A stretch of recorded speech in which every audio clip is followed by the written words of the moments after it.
युद्धाच्या काळात भारत शांततेच्या बाजूने चर्चा आणि संवादच इराण-इस्रायल युद्धावर मार्ग। TV9 समिटमध्ये पंतप्रधान मोदींकडून देशाची भूमिका स्पष्ट। भारत आज आव्हानांना टाळत नाही तर टक्कर देतो। भारत जगाची वेगाने विकसित होणारी अर्थव्यवस्था। TV9च्या समिटमध्ये पंतप्रधान मोदींनी सांगितला विकसित भारताचा रोडमॅप। भोंदूबाबा खरात प्रकरणावरून विधानसभेत काँग्रेसचा स्थगन प्रस्ताव। भोंदूबाबाच्या संपर्कात आलेल्यांची HIV टेस्ट करा, विजय वडेट्टीवार यांची मागणी। तर भोंदूला साथ देणाऱ्या नेत्यांचा राजीनामा घ्या, नाना पटोले आक्रमक।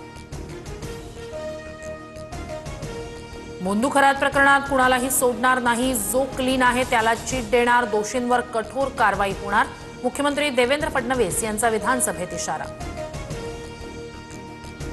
सातारा जिल्हा परिषदेच्या अध्यक्ष निवडीवेळी पोलिसांनी मला रोखलं, पोलिसांच्या धक्काबुक्कीत मला इजा झाली। जिल्ह्यातील 100 पोलिसांवर कारवाई करा, मंत्री शंभूराज देसाई यांचा पोलीस दलावर संताप।